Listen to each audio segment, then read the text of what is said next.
metodologi penelitian. eh, ini berarti kan pertemuan ke-9. Nah, pada pertemuan ke-9 ini ada apa ya, beberapa hal yang ingin saya sampaikan terkait dengan apa yang sudah Bu Eti lakukan.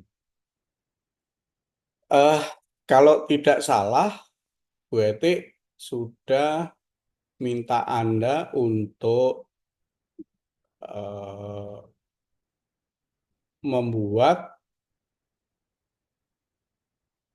bab satu dari proposal proposal penelitian ya,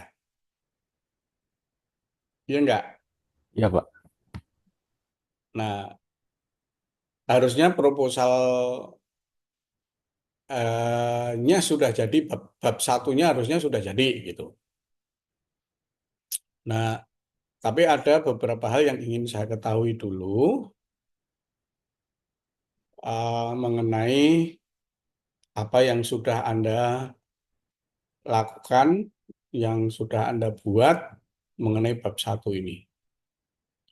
Sebelum saya membicarakan lebih lanjut mengenai eh, bagaimana bab satu ini, mungkin saya ada beberapa hal yang ingin saya tanyakan.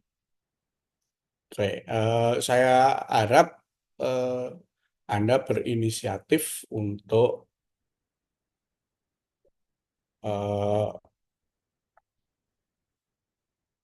menjawab apa yang saya tanyakan ya. Oke, pertanyaan pertama itu begini. Apa yang sudah Anda tulis mengenai bab satu?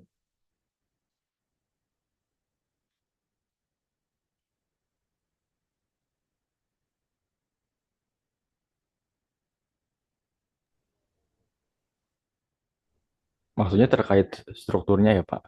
Apa saja gitu. Ya, oke. Bentar, saya besarkan suaranya. Oke, gimana? Maksudnya terkait strukturnya ya, Pak. Ada bagian apa aja di bab satu itu. Kalau struktur oke lah, variatif. Isinya apa bab satu?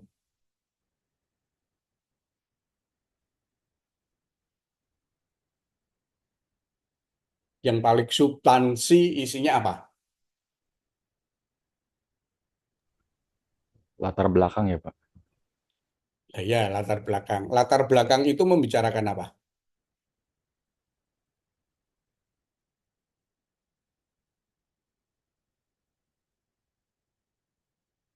Ini gaya saya karena ini Anda yang harusnya Anda yang aktif, saya tidak apa ceramah itu, makanya saya akan panggilin satu-satu. Kalau nggak jawab, saya anggap nggak hadir.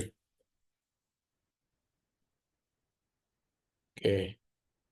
Muhammad Bagas Atila, apa yang Anda tulis di bab satu itu?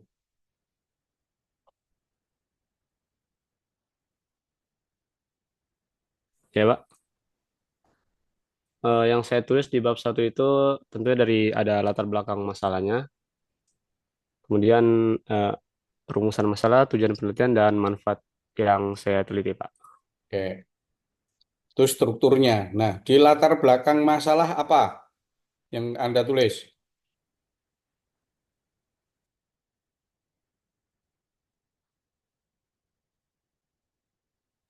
Di latar belakang masalah ya.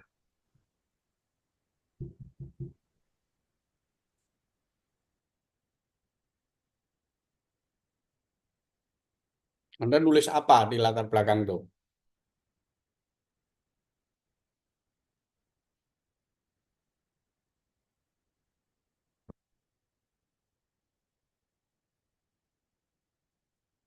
Memang Anda nggak ingat apa yang Anda tulis?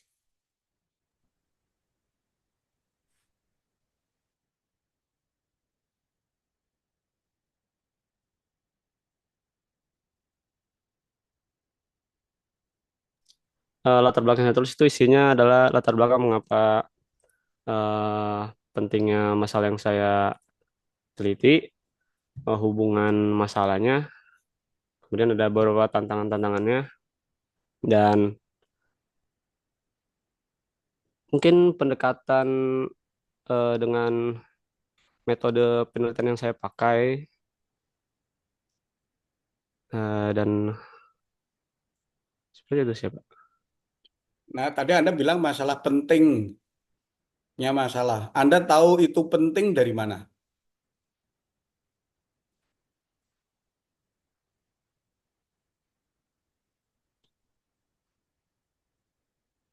Mungkin bisa digunakan dalam menyelesaikan masalah.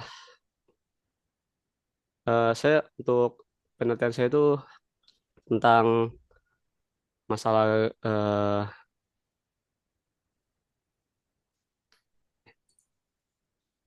sebentar,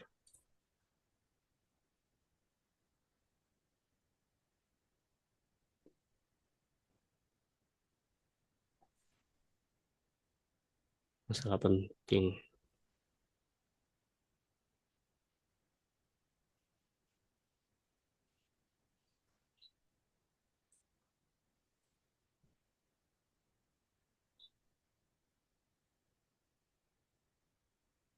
Nah, iya, alasan-alasan kan Anda nulis itu ini penting.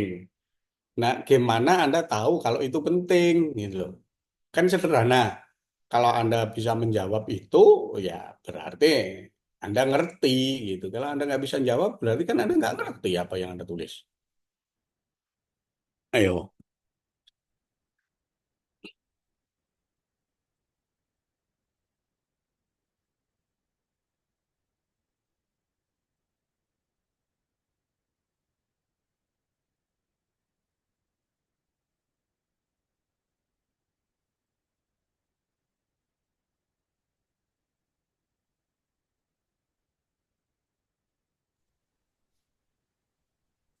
Oke. Nah, tahu deh kamu ngapain aja itu. Maya Lestari, ada?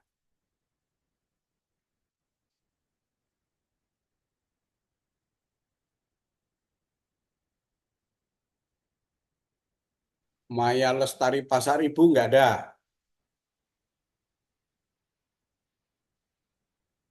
Admin, tolong kalau yang nggak ada ditendang dia, tendang keluar. Cuman nempelin nama. Anggap nggak masuk, jadi tendang keluar kalau nggak ada. Rafena Aulia Hidayat, ada nggak? Ada Pak, Nah, subjek penelitian, subjek penulisan Anda apa?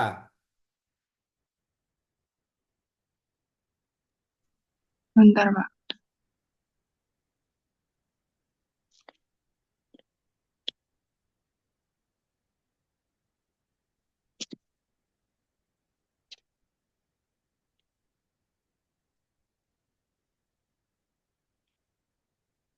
Judul dari penelitian saya, metode spasial Durbin Model untuk pemodelan data angka putus sekolah usia SMA di daerah terpencil.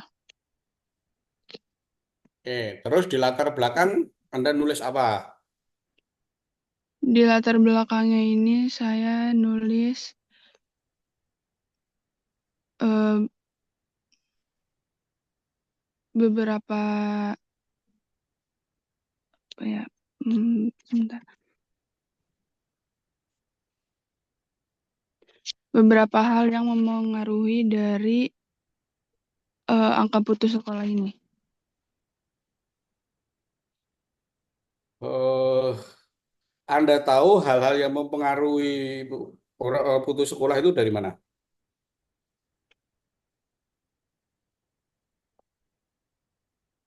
Dari artikel-artikel di Google Pak. Maksudnya artikel itu mengatakan yang mempengaruhi itu. Apakah semua artikel menulis hal yang sama mengenai faktor-faktor yang mempengaruhi? Beberapa ada yang sama Pak. Nah, kalau ada yang berbeda, gimana Anda mengambil sikapnya?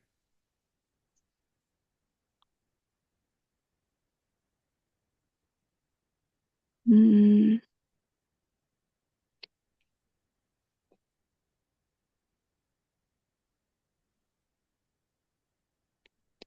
di sini saya masukin beberapa faktornya yang sebagian besar yang emang paling apa ya, yang paling mempengaruhi gitu, Pak. Eh, jadi kelihatan kalau Anda tidak membaca referensi dengan tuntas. Anda hanya memotong yang menurut Anda mau Anda ambil itu aja yang Anda baca. Kelihatan sekali kalau Anda tidak membaca artikel referensi Anda dengan tuntas sehingga bab satunya menjadi seperti itu. Nah, jadi Anda harus membaca referensi itu tuntas dari awal sampai akhir sehingga Anda tahu tulisannya apa, maunya apa. Oke. Eh, nanti saya lanjutkan. Saya masih mau tanya lagi. Salma Sabrina ada?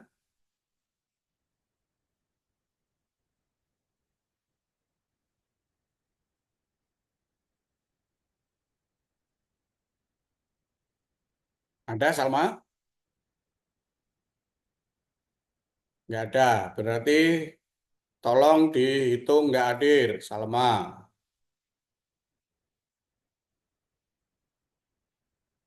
Nazwa Bilkhisti ada? Ada Pak. Anda menulis bab satu tentang apa?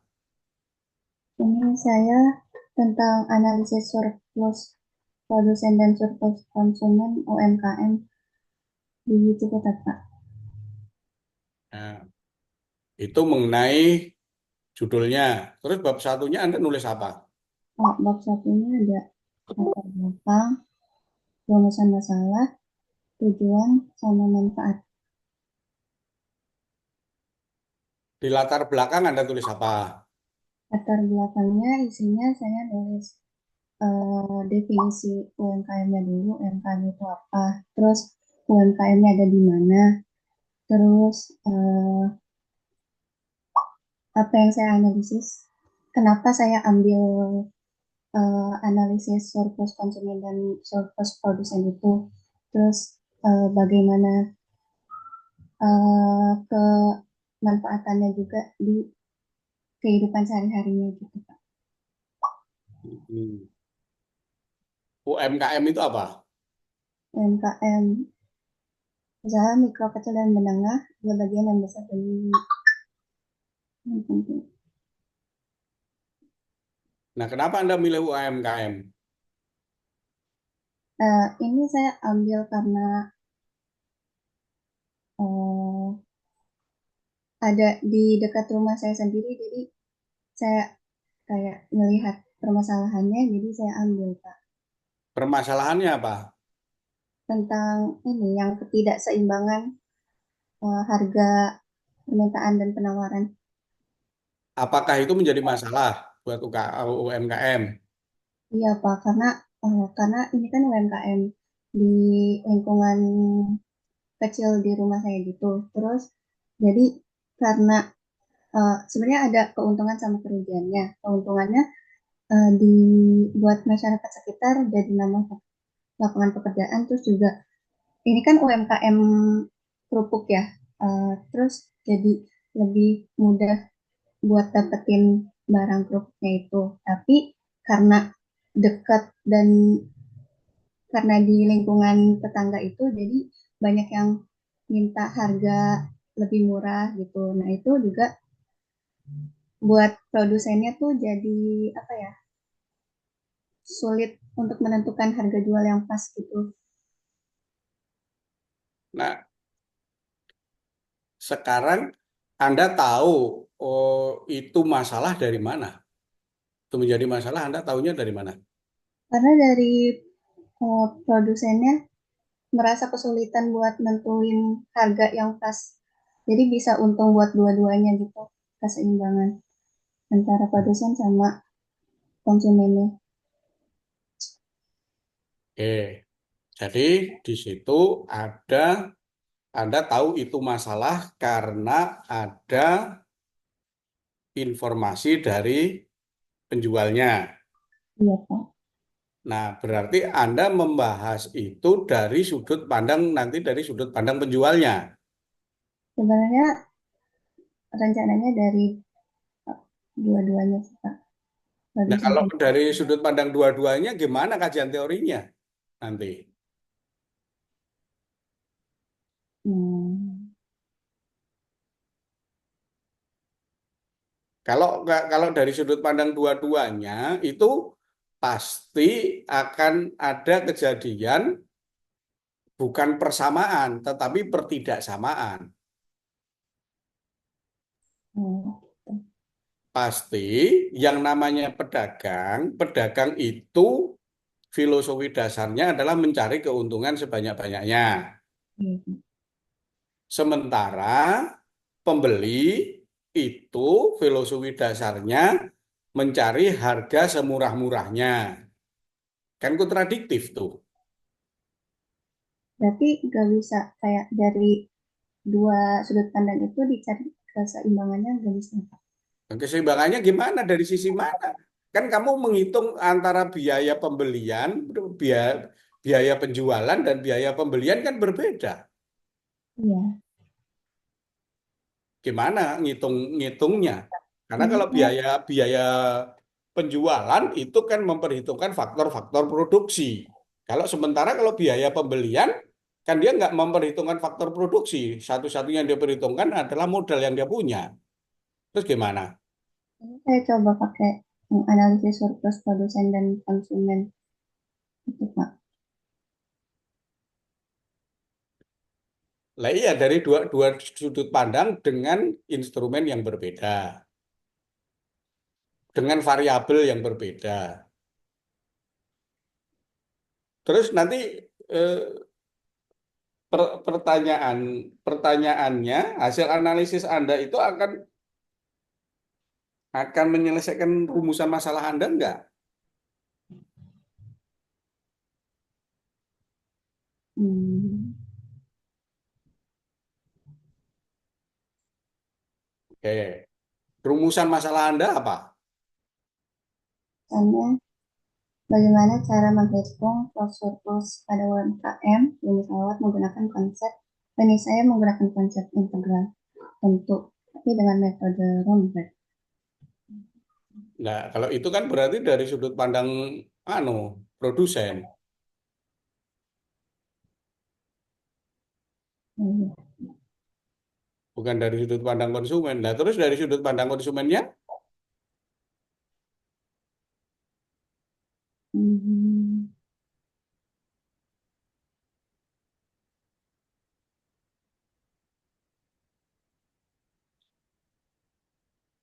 nah berarti ketika Anda mau membahas dari dua sisi sudut pandang, itu ternyata Anda kebingungan sendiri. Artinya apa? Artinya Anda referensi yang Anda gunakan perlu didalami terlebih dahulu sebelum Anda mengambil suatu rumusan masalah. Itu. Oke.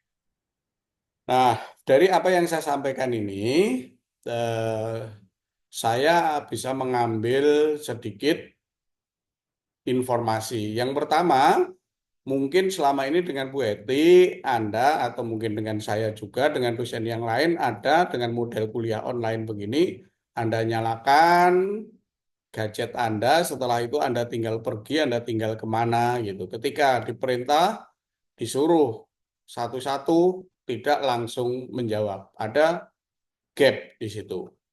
Nah, kalau itu yang Anda lakukan, ya masalahnya ada di Anda, bukan di saya. Berarti Anda memang sebenarnya tidak memerlukan mata kuliah ini. Ilmu ini yang Anda perlukan adalah nilai dari mata kuliah ini. Itu ya. Jadi kalau itu berarti Anda masuk kategori orang yang tidak memerlukan proses. Tapi yang Anda perlukan adalah hasil. Jadi suatu karakter yang tidak memperdulikan proses, tapi hanya peduli kepada hasil.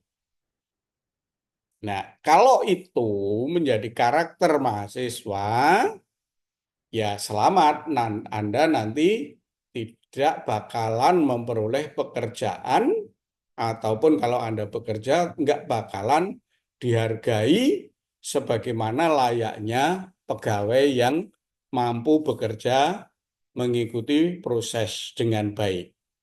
Anda karakternya model potong, kumpas, injak sana, injak sini, yang penting hasilnya tercapai. Ini bagian dari namanya proses pembelajaran. Nah, yang namanya metode penelitian, seminar praskripsi, sampai skripsi, itu adalah suatu metode untuk mengajari Anda melakukan proses dengan benar. Sekali lagi, lakukan proses dengan benar. Kalau Anda tidak peduli terhadap proses, Anda kayak ini membuat proposal penelitian ini, Anda masukkan ke ChatGPT aja, judulnya apa, rumusan masalahnya apa, nanti akan muncul jadi semuanya. Tapi dengan begitu mungkin hasilnya lebih baik daripada kalau Anda buat sendiri. Tapi di situ Anda tidak ada bedanya dengan mesin. Ya, Anda nggak punya value, nggak punya nilai yang akan Anda tawarkan agar orang tertarik kepada Anda. Oke, ya, jadi sekali lagi bahwa yang kita pelajari ini adalah suatu hal yang menyoroti betapa pentingnya proses yang benar.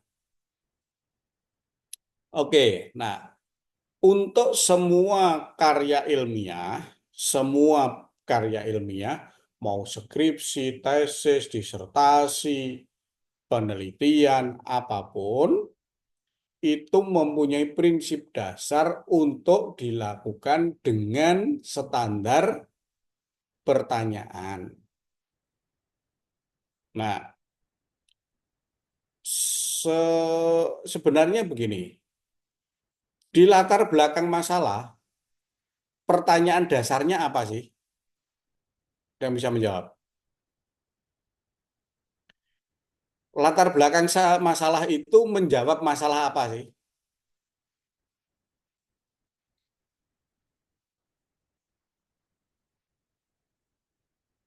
Anda menulis di latar belakang masalah, Anda menulis di latar belakang masalah itu untuk menjawab pertanyaan apa?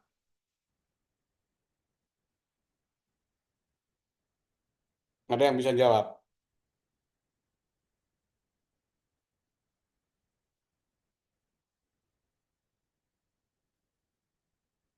Oke, Fikri Rian Hidayat, Iya, Pak. Anda nulis bab latar belakang masalah untuk jawab pertanyaan apa? Urgensi dari penelitian, Pak. Apa? Urgensinya. Urgensinya. Lah, Anda tahu dia urgen atau tidak dari mana?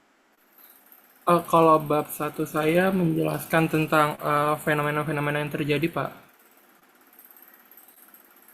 Menjelaskan mengenai fenomena. Nah, Anda kok menjelaskan fenomena itu kenapa?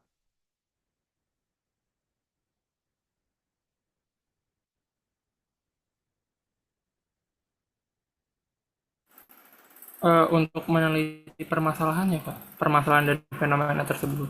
Lah ya, masalah Anda muncul dari mana?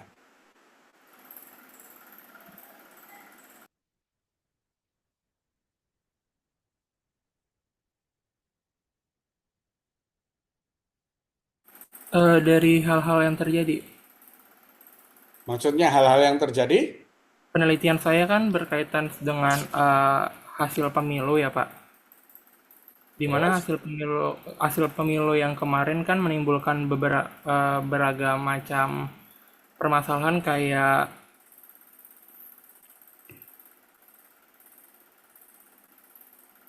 eh, kayak banyak masyarakat yang meragukan hasilnya. Jadi saya meneliti terkait dengan hal tersebut, Pak?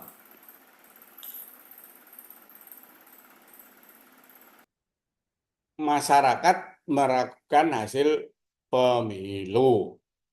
Anda tahu kalau ada masyarakat yang meragukan hasil pemilu dari mana? Dari berita yang saya tonton melalui televisi dan media sosial. Nah, itu mewakili berapa orang?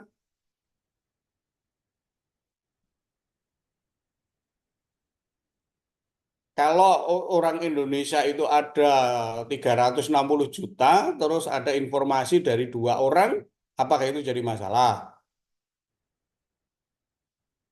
Belum cukup, Pak. Belum cukup. Nah, gimana Anda menarik kesimpulan kalau itu jadi masalah?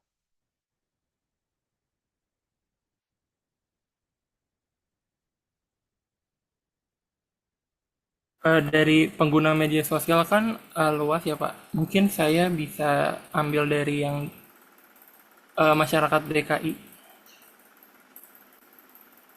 Iya, nah Anda tahu masyarakat DKI menganggap itu menjadi masalah dari mana?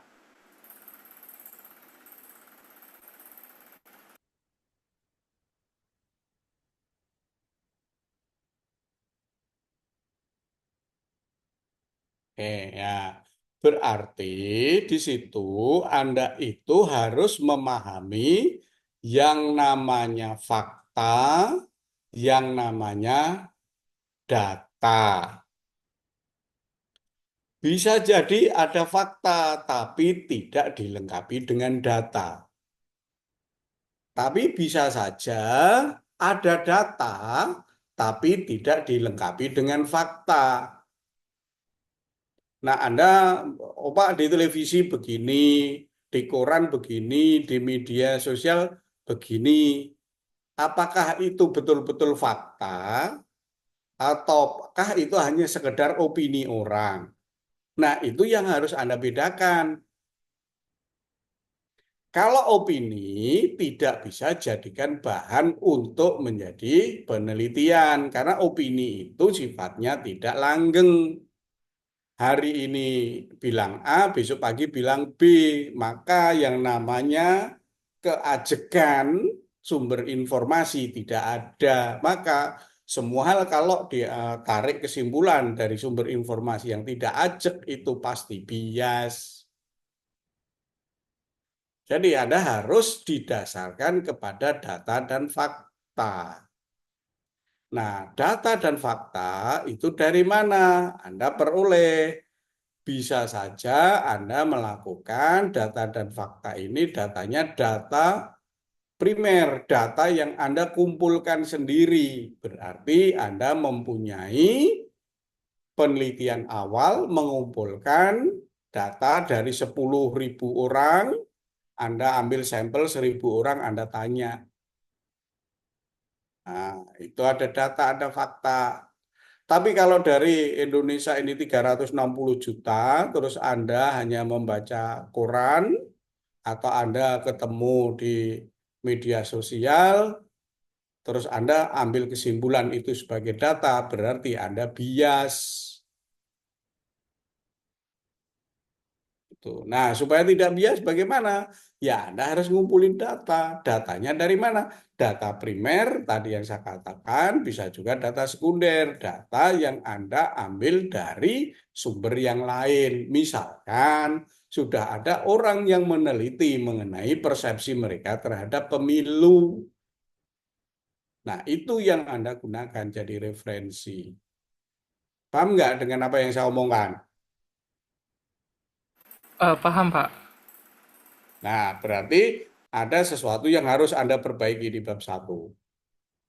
Oke, nah yang namanya karya ilmiah itu harus menjawab pertanyaan 5W1H atau 5W and 1H. Tahu nggak yang namanya 5W1H? Tahu, Pak. Tahu Pak. Apa? Apa Fauzan? What atau apa, where di mana, when kapan, who siapa, why kenapa, dan how bagaimana. Nah, bagaimana distribusi 5W1H tadi di dalam karya ilmiah? Oke. Nah, di dalam 5W atau 5W I dan 1H itu ada 3W yang bisa kita singkirkan dulu ketika kita menulis di bab 1, yaitu mengenai kapan, di mana, siapa. Ini bisa disingkirkan dulu ketika Anda menulis bab 1.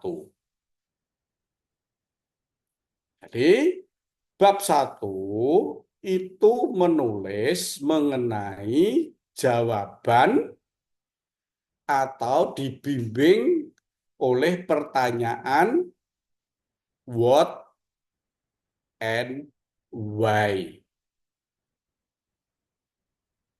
Apa dan mengapa.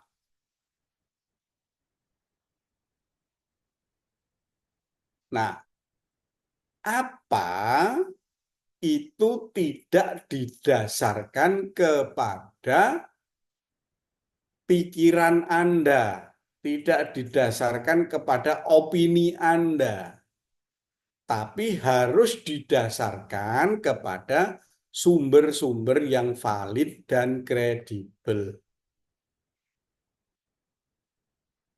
Misalkan Anda akan menulis mengenai kriptografi. Yang jadi pertanyaan, apa sih kriptografi? Maka kriptografi Anda bahas didasarkan kepada sumber-sumber yang valid dan terpercaya. Misalkan Anda menulis kriptografi, sumbernya dari Graham Bell. Oke, ya pakarnya. Tapi kalau Anda menulis kriptografi, sumbernya dari Pak Slamet misalkan. Nah, itu sumber Anda tidak valid, tidak kredibel, maka tidak bisa dijadikan referensi. Oke. Nah, pertanyaan what itu harus muncul untuk menjadi bahan tulisan latar belakang.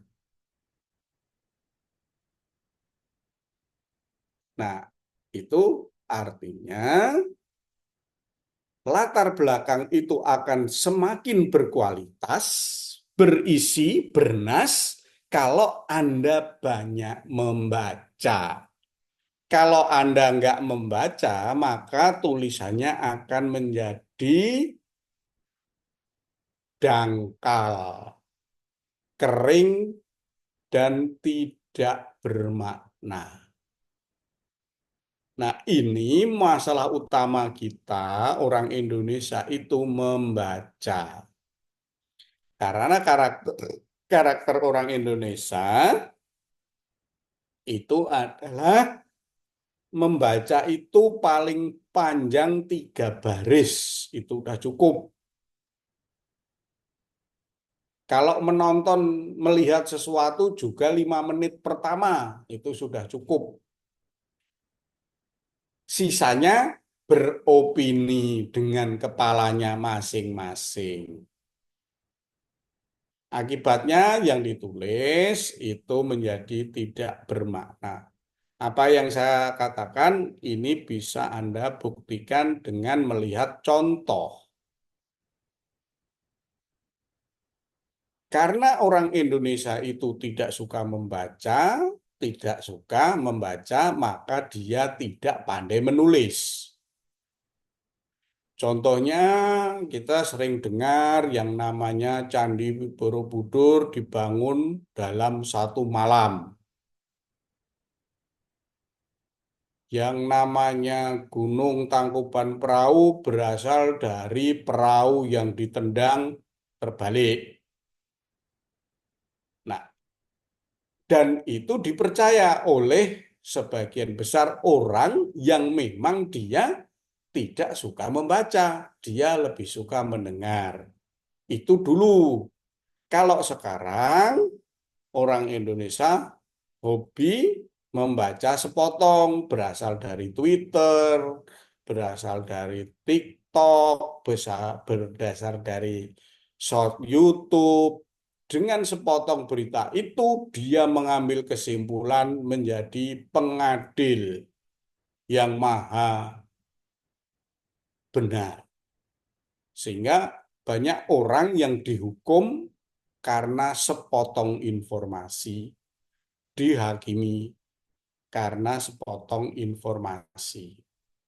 Ketika pengadilan mengambil keputusan didasarkan kepada informasi menyeluruh, maka dia dihajar habis-habisan karena sepotong informasi. Nah, ini karakter orang Indonesia, termasuk saya, Anda. Jadi, berubahlah dengan cara banyak membaca penuh, ya. Tuh untuk pertanyaan what. Terus rumusan masalah itu harus mencerminkan pertanyaan why.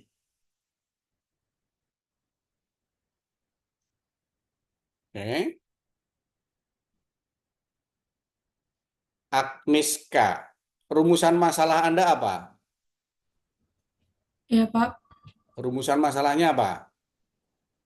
Bagaimana cara menentukan bobot kriteria yang mempengaruhi pemilihan supplier material konstruksi untuk proyek IKN dengan menggunakan metode rank order Centroid, sama bagaimana menentukan supplier terbaik melalui rankingan berdasarkan bobot kriteria yang ditentukan dengan menggunakan metode weight product.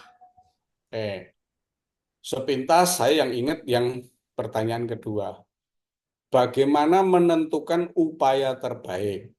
Pertanyaan saya, suatu upaya dikatakan terbaik kapan?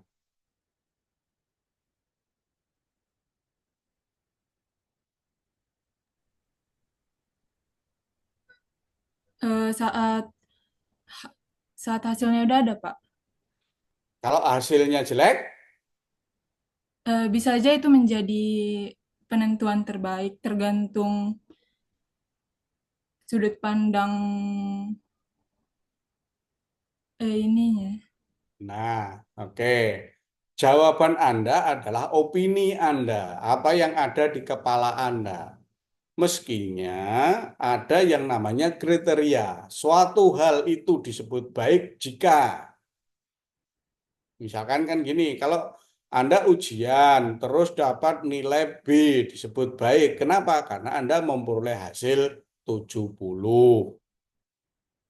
Orang disebut baik. Kenapa? Karena dia banyak membantu orang lain. Orang disebut pemalas. Kenapa? Karena dia kalau datang kuliah selalu terlambat. Kalau pulang selalu paling awal. Misalkan kan gitu kan ada definisi-definisi itu. Nah, itulah yang harus Anda persiapkan di bab 1.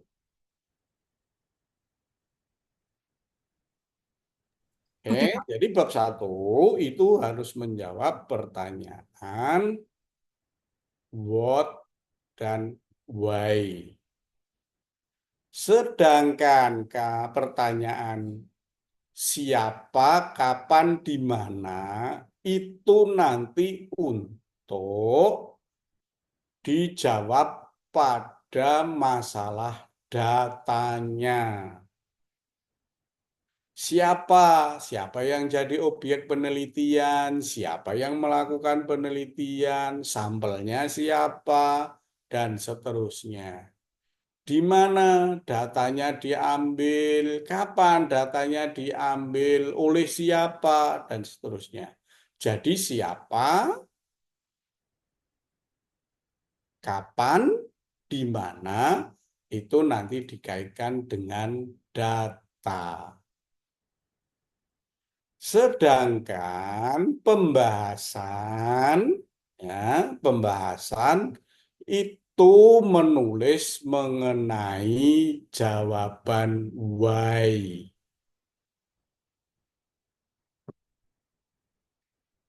Kalau Anda sudah bisa menulis apa mengapa, maka jawaban dari mengapa yang ditulis dalam rumusan masalah itu dikaitkan dengan jawaban pertanyaan why.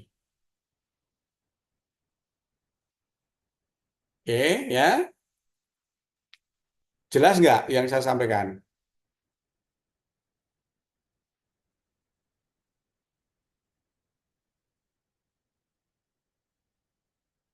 Halo? Jelas, Pak. Jelas, Pak, insya Allah. Oke, nah, tolong PJ-nya siapa? Saya, Pak. Salman. Tolong buat drive ya. Semua bab 1 ditaruh di drive itu. Nanti akan saya baca. Paling lambat minggu depan. Oke, baik, Pak. Ya, semuanya. Yang nggak ngumpul, saya anggap nggak nyerahin. Saya lebih baik tegas begitu, karena dengan lunak Anda pada begitu. Ya, jadi kasih drive, di-share ke teman-teman Anda semuanya untuk naruh bab satunya di situ. Nah, bab 1 itu tadi menjawab pertanyaan apa, mengapa. Terus yang kedua, gunakan kalimat-kalimat yang jelas. Sehingga orang ketika membaca itu tertarik karena kalimatnya jelas dan menarik. Contoh perbedaan kalimat yang jelas dan menarik dan yang jelas tapi tidak menarik. Misalkan Anda menggunakan kata pengembangan atau menggunakan kata pembangunan. Menurut Anda, dari dua kata tadi yang menarik yang mana?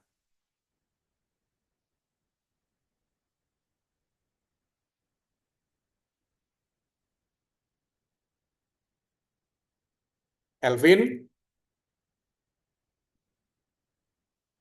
Menurut saya pengembangan, Pak. kenapa? Berdasarkan yang saya baca, beberapa artikel kebanyakan lebih menggunakan kata pengembangan dibandingkan pembangunan. Lah iya, kenapa? Artikel itu kenapa menggunakan kata pengembangan? Eh,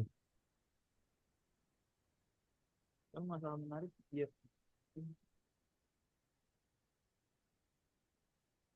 Udah benar jawaban Anda, cuman kurang, argumennya kurang. Kenapa? Pengembangan lebih menarik.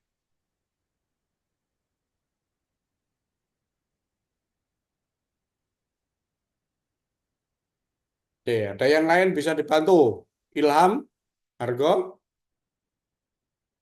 Iya Pak,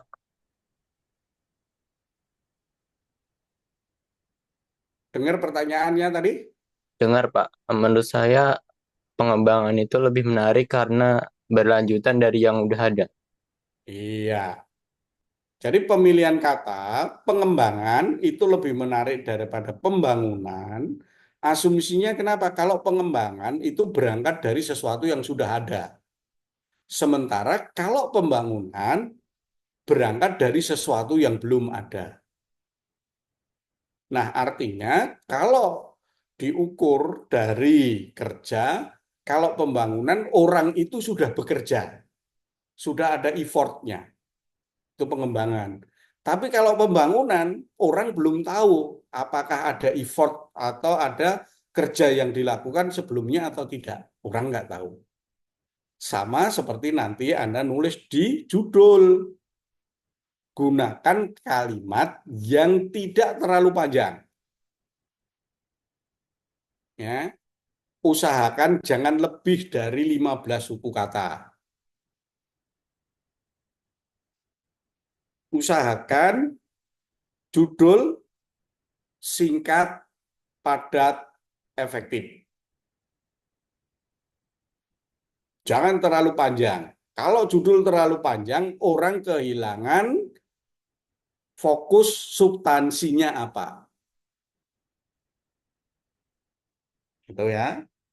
Jadi, misalkan Anda mau menganalisis kriptografi di dunia perbankan. Metode kriptografi untuk mengamankan data nasabah di bank BNI cabang Pasar Minggu Jakarta Selatan, misalkan nggak gitu, kepanjangan. Nah, nggak menarik. Tapi kalau implementasi kriptografi dalam pengamanan nasabah bank, udah cukup padat. Baru di dalam ada pembatasan masalah. Bank di sini yang saya maksud bank yang beroperasi di Pasar Minggu, misalkan kayak gitu. Ya, jadi bikin judul singkat, padat, jelas. Itu bab 1 ya. Ingat, judul singkat, padat, jelas. Di latar belakang menjawab apa, rumusan masalah, mengapa. Sudah ditulis, kumpulkan di dalam folder atau di drive. Nanti drive-nya dibagi linknya. Terus, mulai minggu depan menulis bab 2. Oke, bab 2 kira-kira Anda akan menulis apa? Molly, Gracia Molly, ada? Ada, Pak. Di bab 2 Anda mau nulis apa?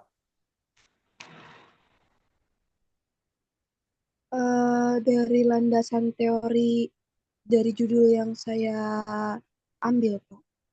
Nah, landasan teori akan berapa banyak yang Anda tulis? Hmm,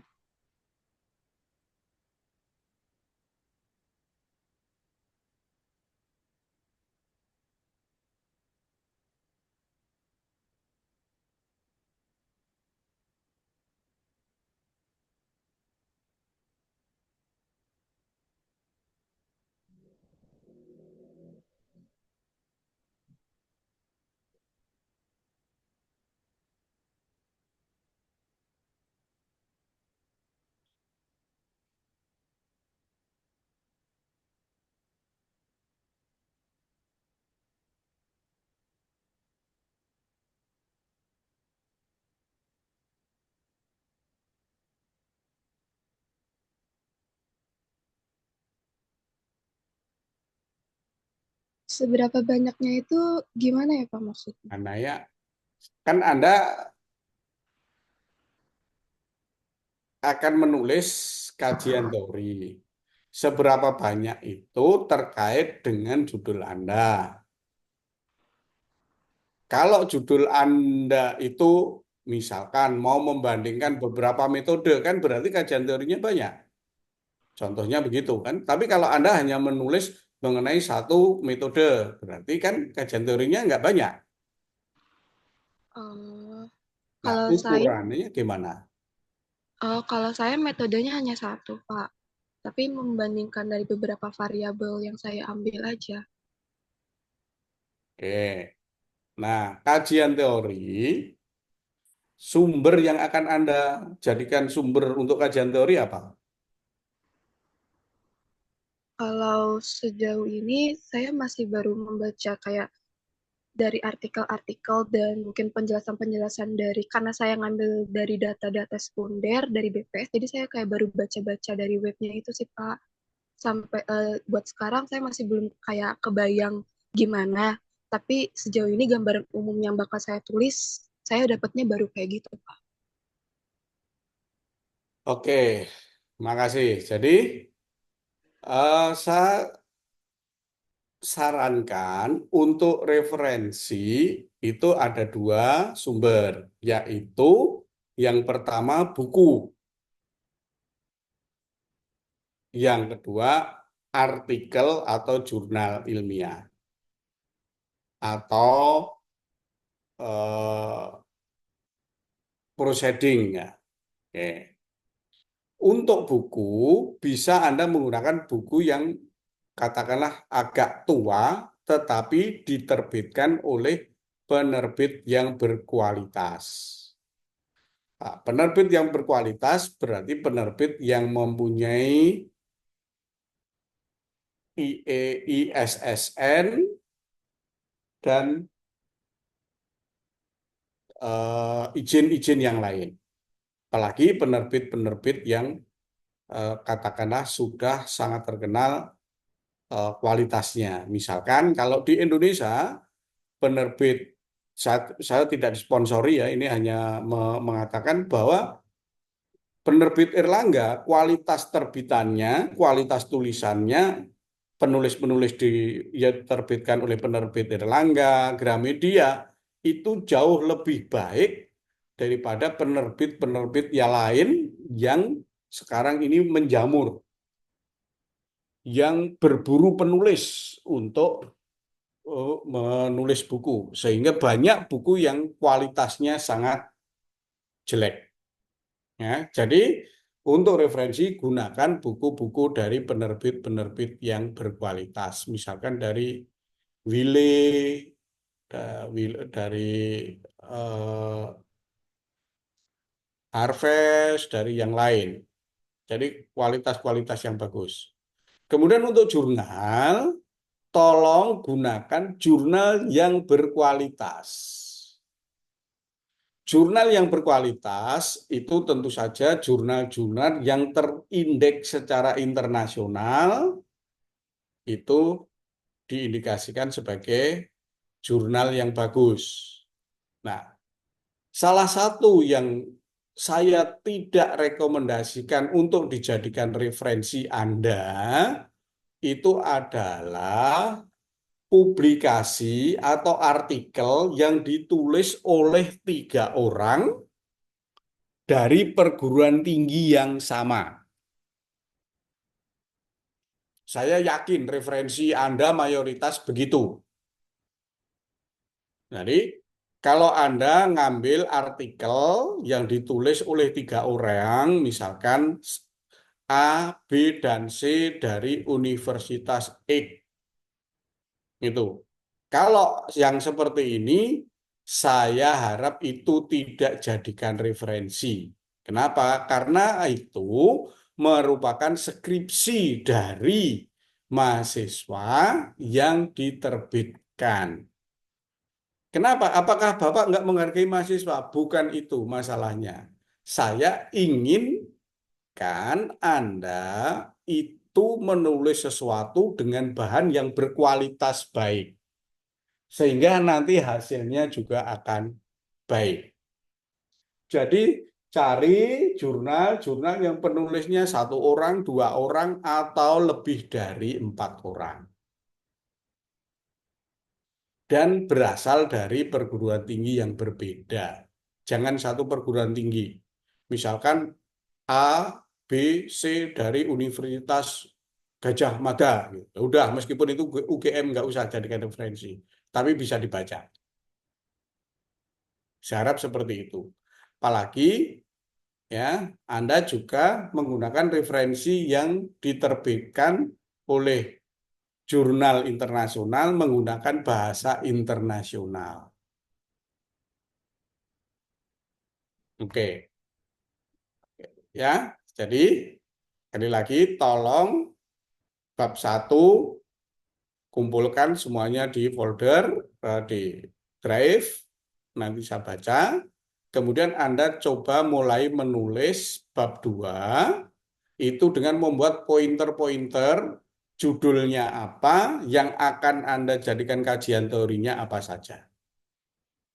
Jelas apa yang saya sampaikan? Jelas, Pak. Pak, maaf, saya Jelas. mau bertanya. Ya, Mengenai yang tadi referensi, Pak, saya sempat dengar dan membaca juga di sosial media kalau misalnya ada batasan-batasan referensi kayak dari berapa tahun dari sekarang misalnya. Nah, apakah itu hanya berlaku untuk artikel-artikel penelitian, apa buku juga berlaku, Pak? Karena tadi Bapak sempat menyebutkan bahwa referensi Intinya, lama oke, boleh. kalau itu batasan waktu, intinya tergantung pada subjek penelitian. Kalau Anda mau menulis penelitian itu mengenai forecasting produksi tembakau misalkan, maka kalau semakin panjang, semakin tua referensinya, maka biasnya juga akan semakin tinggi. Misalkan itu. Tapi kalau Anda mau menulis mengenai matematika murni, referensinya sudah tua, nggak ada masalah. Misalkan Anda mau menulis mengenai rumus Pitagoras, analisa rumus Pitagoras dan penerapannya, misalnya kayak gitu. Terus Anda nge-reference bukunya tahun 1800, nggak ada masalah kalau ilmu matematika. Tapi kalau Anda mau membahas persepsi masyarakat terhadap e-money, referensinya 10 tahun yang lalu, ya itu nggak saya sarankan. Kenapa? Karena 10 tahun yang lalu e-money itu masih sangat sederhana, tidak kompleks, gampang eh, istilahnya dikelola. Nah, sementara sekarang ini elektronik money itu sudah sebegitu besarnya, sebegitu rumitnya, sebegitu sulitnya untuk di handle. Gitu. Jadi batasannya tidak saklek. Kalau 5 tahun nggak boleh. Tergantung objek penelitian Anda. Itu. Ada lagi yang lain? Baik, Pak, terima kasih. Oke. Ada lagi yang lain?